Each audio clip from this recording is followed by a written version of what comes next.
विद्यार्थियों, आज का वीडियो यह कक्षा 11वीं की अर्धवार्षिक परीक्षा के न्यूमेरिकल्स और objective questions, fill in the blanks and match making जो 1 मार्क्स वाले क्वेश्चन है उनके सॉल्यूशन पर आधारित है। तो वीडियो देखने के पहले जो नए हैं इस चैनल पर, सबसे पहले पटेल सर फिजिक्स को सब्सक्राइब करें, लाइक करें। तो सब्सक्राइब करें, लाइक करें और बेल आइकन को प्रेस करें ताकि जो आने वाले वीडियो हैं वो आपको सबसे पहले मिले। तो ठीक है, हम पढ़ना शुरू करते हैं और आगे बढ़ते हैं, सीखते हैं। सबसे पहले पहला प्रश्न है आपका, सही विकल्प का चयन कीजिए। तो सही विकल्प में एक प्रश्न है कि निम्नलिखित में से कौन मूल राशि नहीं है। देखो कहा है मूल राशि नहीं है, तो अपन जानते हैं कि 7 मूल मात्रक हैं, तो 7 मूल राशियां हैं। उनमें ताप, द्रव्यमान, पदार्थ की मात्रा ये हैं, लेकिन आवेश उसमें नहीं है। धारा है, आवेश नहीं है। तो ये आवेश जो है वह मूल राशि नहीं है। फिर उसके बाद में दूसरा है वेग समय ग्राफ, समय के अक्ष से जो है वेग समय ग्राफ समय अक्ष के लंबवत कब होगा। तो अब हमने स्थिति समय ग्राफ, वेग समय ग्राफ और त्वरण समय ग्राफ का अध्ययन किया है। उन ग्राफों में अगर हम देखें, अगर कोई चीज़ समय ग्राफ के लंबवत हो जाती है तो उस स्थिति में जो दूसरी चीज़ है समय के साथ में जो हमने ग्राफ में लिया है उसका मान अचानक से बढ़ जाएगा, और अचानक से बढ़े ऐसा कभी मान संभव ही नहीं है कि एक ही समय पर किसी वस्तु के अलग अलग मान हों। तो इस प्रकार से एक समान गति, एक समान त्वरित गति और ब्रह्म अवस्था, ये तीनों यहाँ पर गलत हो जाते हैं। तो ऐसा संभव नहीं है ना, एक समय पर अनेक अवस्थाएं संभव नहीं है। तो ये इसका उत्तर हो जाएगा कभी नहीं। फिर उसके बाद में है, यदि एक सदिश का मापांक 5 है, सदिश बी का मापांक 3 है और सदिश ए और बी के योग का मापांक 2 है, तो आपको सदिश ए और बी के बीच में कोण निकालना है। तो ये कोण निकालने के लिए हम एक सूत्र है, सदिश ए धन बी का मापांक जो है बराबर होता है अंडर रूट ए का स्क्वायर धन बी का स्क्वायर धन 2ab cos थीटा के। इस सूत्र में जब हम मान रखेंगे तो इसको हम हल करेंगे तो आपके लिए यहाँ देखो मिलेगा 2 = 5 square plus 3 square plus 2ab cos theta. तो जब आप उसको पूरा हल करेंगे जो सूत्र बताया है और ये मान रखेंगे तो आपके लिए इसका आंसर जो है -1 मिल जाएगा, और cos -1 जो वैल्यू होती है 180 की होती है, ये हमें पता है। ठीक है, तो इस तरीके से ये अगला है कि ये जो चित्र में दिखाया है इस तरीके से दो व्यक्ति जो है एक वस्तु पर बल लगा रहे हैं, दोनों की दिशाएं विपरीत हैं, और कहा है कि बी कुछ अधिक बल लगा रहा है लेकिन ये वस्तु जो है वह अपनी जगह से नहीं हिल रही है। तो हमें बताना है कि घर्षण बल की दिशा क्या है। तो इसमें आप देखें, घर्षण जिस ओर ज़्यादा होगा, अब देखो अगर ये जो है ए व्यक्ति इसको धक्का दे रहा है ना, तो घर्षण किसका, इसका घर्षण होगा गति की दिशा के विपरीत, और बी व्यक्ति इस तरफ धक्का लगा रहा है तो इसका घर्षण होगा इस दिशा में। तो अब आपको बल किसको ज़्यादा लगाना पड़ रहा, बी वाले को, है ना। और इसका जो है इस प्रकार से इसके विपरीत कौन सी दिशा है, ए, है ना। तो एक वाले की दिशा में यानी कि बी के विपरीत और ए की दिशा में जो है वो घर्षण बल की दिशा होगी। तो ये देखो ए द्वारा लगाए बल की दिशा में इसका उत्तर हो जाएगा। किसी पूर्णतः घर्षण रहित नत समतल पर शिखर पर रखा गोला किस प्रकार की गति प्रदर्शित करेगा। देखो यहाँ कहा है घर्षण रहित नत समतल पर। अब घर्षण रहित है कोई चीज तो उस पर वो सरकेगी ना कि लुढ़केगी। तो यहाँ पर यह है सर्पी गति करेगा। किसी ठोस गोले को पीट पीट कर एक डिस्क में बदल दिया यानी चकती में बदल दिया है। तो अब बताओ कि जो चकती है उसका जड़त्व आघूर्ण अधिक होगा या जो गोला बनाया था पहले जिस गोले के रूप में था उसका ज़्यादा होगा। तो अपन ने देखे हैं, इसके सूत्र देखें, पूरी एक टेबल देखी है। तो और टेबल के अलावा अगर हम देखें कि चकती जब हम बनाते हैं तो इसमें जो कण हैं, लोहा जो है या जिस पदार्थ का गोला बना है वो कण केंद्र से दूर होते जाते हैं और कण जितने ज़्यादा केंद्र से दूर होंगे उसका जो है जड़त्वाघूर्ण बढ़ता जाता है। जड़त्वाघूर्ण का सूत्र हमें मालूम है I बराबर mr², जहाँ m कणों के द्रव्यमानों का योग और r जो है उनकी द्रव्यमान उसके केंद्र से दूरियां हैं। अगला प्रश्न है रिक्त स्थानों की पूर्ति कीजिए। तो पहला है बल। यहाँ बताना है कि संवेग में परिवर्तन किसके बराबर होता है। तो बल दिया है तो हमें पता है कि बल बराबर होता है संवेग परिवर्तन की दर। अगर यहाँ संवेग में परिवर्तन बटे समयांतर लिखें तो वो बल के बराबर होता है। तो ये समयांतर जो नीचे था संवेग परिवर्तन के वो हम इस तरफ ले आए। तो ये हो गया बल गुणा समयांतर बराबर संवेग में परिवर्तन। तो इसे बल का आवेग भी कहते हैं। तो बल का आवेग बराबर हो गया संवेग में परिवर्तन के। किसी वस्तु पर किया गया कार्य उसकी गतिज ऊर्जा में परिवर्तन के बराबर होता है। कार्य ऊर्जा प्रमेय के अनुसार हमने देखा कि किया गया कार्य ऊर्जा के रूप में परिवर्तित हो जाता है। फिर है यदि किसी निकाय के कणों पर बाह्य बल शून्य हो तो निकाय के द्रव्यमान केंद्र का संवेग कितना होगा।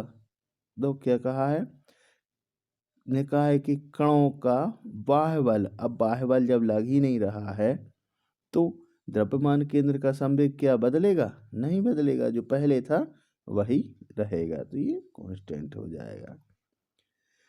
पृथ्वी तल से ऊपर की ओर जाने पर किसी पिंड की स्थितिज ऊर्जा बढ़ती है। तो इसकी अपन ने सूत्र की उत्पत्ति भी की थी। हम स्थितिज ऊर्जा की परिभाषा जानते हैं, गुरुत्वाकर्षण में पढ़ा है कि स्थितिज ऊर्जा क्या है, किसी पिंड को अनंत से गुरुत्वीय क्षेत्र में लाने में किया गया कार्य जो है वह स्थितिज ऊर्जा के रूप में होता है और स्थितिज ऊर्जा होती है ऋणात्मक। अब जैसे जैसे कण या दूसरा जो पिंड है वो पास आता जाएगा तो स्थितिज ऊर्जा घटती जाती है यानी ऋणात्मक होती है वो, और दूर जाती है तो वो बढ़ती जाती है, धनात्मक की ओर जाएगी। पहले शून्य होगी और फिर धन की ओर जाएगी, यानी कि ऋणात्मक में कम होना उसका मतलब है बढ़ना। एकांक क्षेत्रफल पर कार्य करने वाले प्रत्यानयन बल को प्रतिबल कहते हैं। ये प्रतिबल की परिभाषा है। किसी पदार्थ की अवस्था परिवर्तन के लिए आवश्यक ऊष्मा को उसकी गुप्त ऊष्मा कहते हैं। ये गुप्त ऊष्मा की परिभाषा है। ठीक है, अब आते हैं सही जोड़ियों पर। तो सही जोड़ियों में आप देखें प्रत्यास्थालक। प्रत्यास्थालक मतलब ऐसे पदार्थ जो रबर के समान होते हैं वे प्रत्यास्थालक कहलाते हैं। यानी कि ऐसे पदार्थ जिन पर हम कम बल लगाएं तो भी उनमें अत्यंत अधिक विकृति उत्पन्न होती है या लंबाई में परिवर्तन होता है, वो प्रत्यास्थालक कहलाते हैं। अब देखो इसका है हुक के नियम का पालन नहीं करते। हुक का नियम कहता है कि लंबाई में जो वृद्धि है वह लगाए गए बल के अनुक्रमानुपाती होती है। अब यहाँ पर हम बल को असमान भी लगाते हैं, तो पहले तो जो है कम वृद्धि होती कम बल में, लेकिन अगर ज़्यादा बल लगा देते हैं तो एकाएक अधिक वृद्धि हो जाती है। तो ये हुक का नियम का पालन नहीं करता। फिर है जलीय संपीड़न। तो जलीय संपीड़न का इसका है आयतन विकृति। इसको आप द्रवों के जो है यांत्रिक गुणों वाले अध्याय में देखेंगे। तो यही पूरा का पूरे 2 पेज में ये दिए हुए हैं। इसके बाद में है प्रतिबल। तो प्रतिबल कैसी राशि है? अदिश राशि। बाकी इन सारी चीज़ों से देखें तो प्रतिबल किसी से मेल नहीं खा रहा है, अकेला अदिश राशि से मेल खा रहा है। गेज दाब। गेज दाब जो है आप देखेंगे तो इसी अध्याय में जो द्रव हैं उसमें आपका गेज दाब बराबर बताया है P माइनस PA। तो ये गेज दाब कहलाता है, यानी कि दाबांतर दिया हुआ है और तो ये निकाला हुआ है। आयतन प्रसार गुणांक। आयतन प्रसार गुणांक जो है वह होता है K इनवर्स, यानी कि यहाँ पर कंप्रेसिबिलिटी यानी कि संपीड़ितता है, तो संपीड़ितता का उल्टा होता है ये आयतन प्रसार गुणांक। फिर उसके बाद में है परमताप। परमताप मतलब केल्विन। तो ये है आपका K। इस तरीके से ये आपकी सही जोड़ियाँ होती हैं। उसके बाद में अगला प्रश्न है एक वाक्य या एक शब्द में उत्तर देना। तो पूछा है कि एक सार्वत्रिक नियतांक का मान यानी कि बड़े जी कैपिटल जी का मान दिया हुआ है और कहा है कि ये जो संख्या लिखी हुई है इसमें कितने सार्थक अंक हैं। तो यहाँ देखें आप, आगे पीछे जीरो वगैरह है नहीं और दशमलव के बाद भी पूर्ण अंक है और पहले भी। तो यहाँ जितने भी अंक हैं वे सारे के सारे सार्थक अंक कहलाएंगे। तो 5 अंक हैं, तो यहाँ हो गई 5 सार्थक अंक। इसके बाद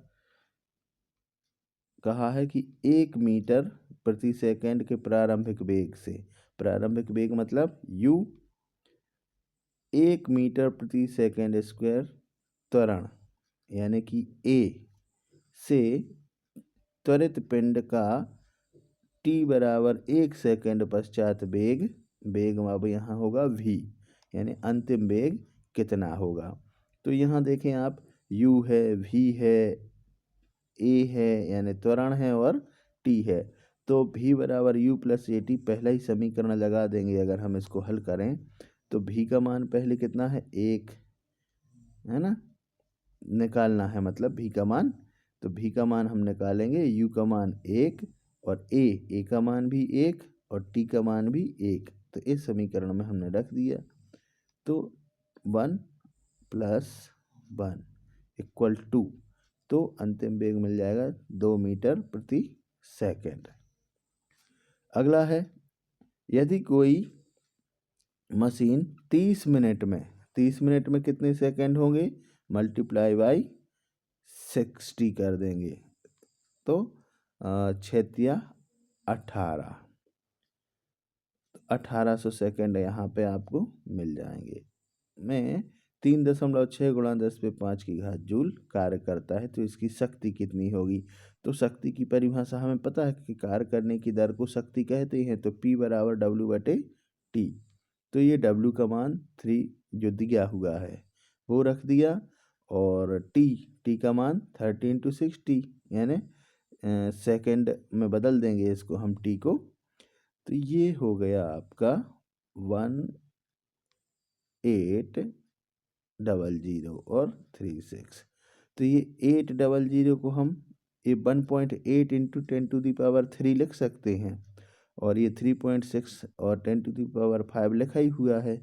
तो 10⁵ ऊपर है और नीचे है 10⁻³ तो 3 घातें यहाँ कैंसिल हो गई। अब बचा हमारा 3.6/1.8 10⁻² तो 36/18 अपन इसको माने तो 18 दूनी 36, तो 2 गुणा 100 बराबर 200, तो किया गया कार्य हो गया 200 वाट। अब दो विभिन्न आकार के साबुन के बुलबुले आपस में जुड़ जाते हैं, कौन सा बुलबुला पूर्ण गोल होगा। अब हमने बुलबुले के बारे में पढ़ा है कि जो वस्तुएं होती हैं वह कम से कम क्षेत्रफल घेरना चाहती हैं और अधिक से अधिक पृष्ठ ऊर्जा प्राप्त करना चाहती हैं, तो पृष्ठ ऊर्जा अधिक होगी जो गोल होगा। अब बड़े बुलबुले जो होते हैं वो थोड़े से चपटे हो जाते हैं और इस कारण से उनकी ऊर्जा जो है वह थोड़ी कम हो जाती है। तो यहीं पे कि जो जिसकी ऊर्जा ज़्यादा होगी वो ज़्यादा गोल होगा, तो छोटा बुलबुला पूरी तरीके से गोल होगा और बड़ा गोला उस पर चिपका होगा। एक समान घनत्व के किसी खोखले गोले के कारण उसके भीतर स्थित किसी बिंदु पर गुरुत्वाकर्षण बल का मान लिखिए। तो गुरुत्वाकर्षण जो है केंद्र की ओर 0 होता है। तो इन्होंने कहा है कि खोखले गोले के भीतर, तो खोखला है तो वहां पे 0 होगा।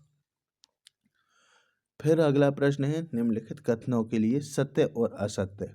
तो देखें, एक समान वेग से गतिमान वस्तु का त्वरण 0 होता है, ठीक है, क्योंकि जब वेग एक समान है, अब वेग में परिवर्तन नहीं हो रहा है, तो त्वरण 0 होगा। फिर है बंदूक से दागी गई गोली का पथ परवलयाकार होता है।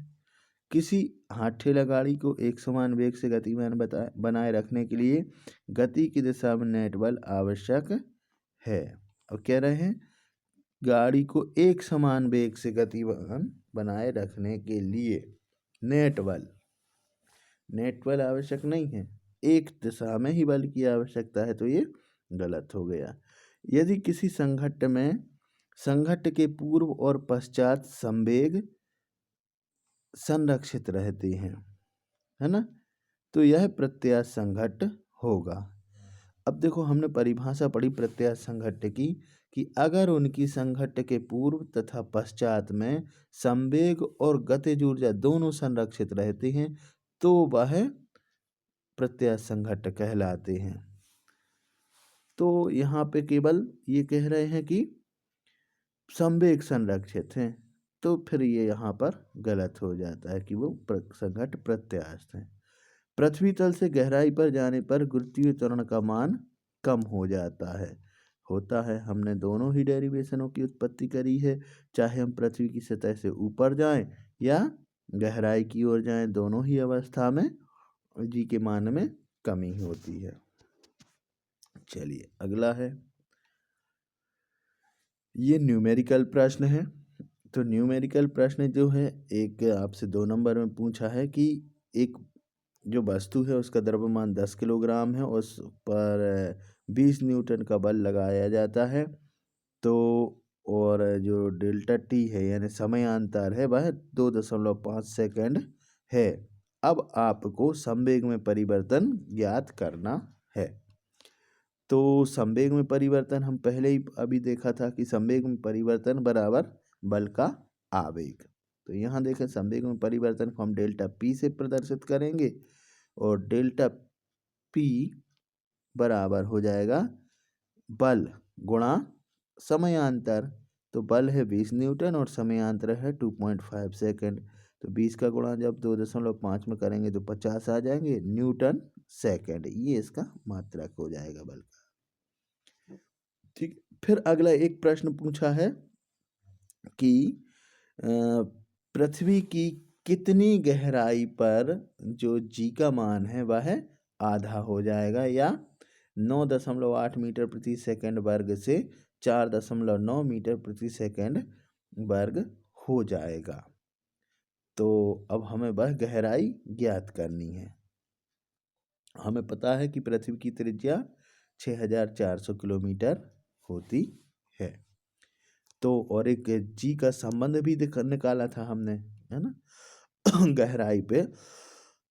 तो वो संबंध निकला था जी डैश बटे जी बराबर 1 माइनस एच अपॉन आर, या ये ऊपर वाला, ये संबंध हमने निकाला था।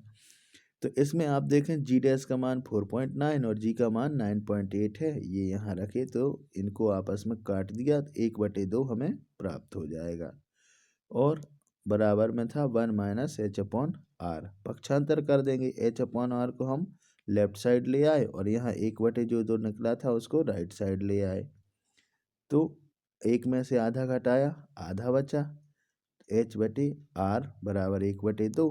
तो ये नीचे जो आर है इसको इस तरफ ले आएंगे तो हमें एच बराबर मिल जाएगा r/2। r/2 का मतलब जो पृथ्वी की त्रिज्या है उसकी ठीक आधी दूरी पर, यानी सतह से हम पृथ्वी की त्रिज्या की आधी दूरी मतलब 3200 किलोमीटर अगर हम गहराई पर जाते हैं तो जी का मान 9.8 मीटर पर सेकंड स्क्वायर से घटकर 4.9 मीटर प्रति सेकंड स्क्वायर हो जाएगा।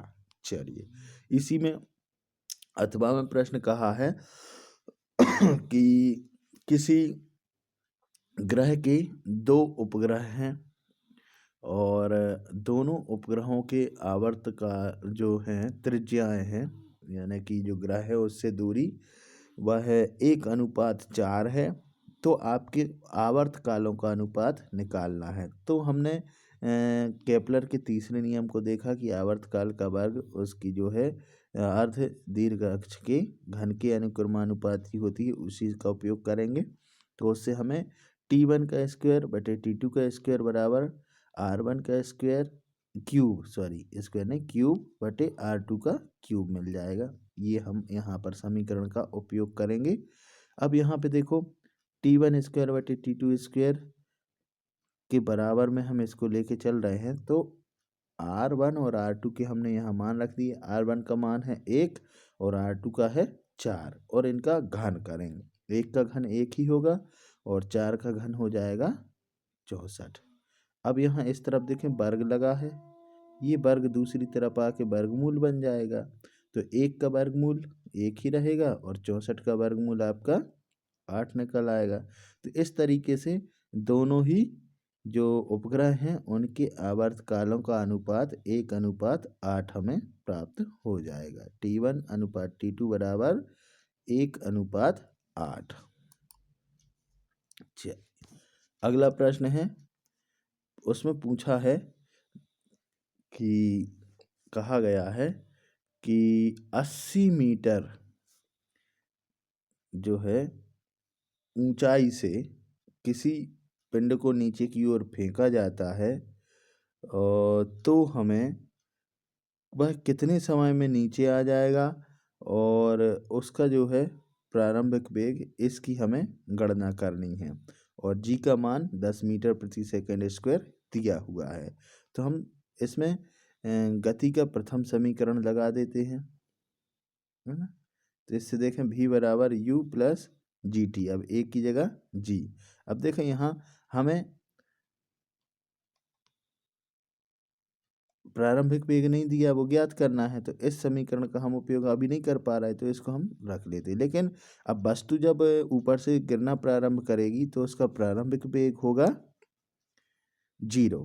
तो इसका हम अब देखें, जिस समीकरण में ना ये नहीं आता है t और v, उस वाले समीकरण को हम उपयोग करें तो देखो u इसी दूसरा समीकरण v स्क्वायर बराबर u स्क्वायर प्लस 2GS, यानी एक की जगह हमने g रखा है।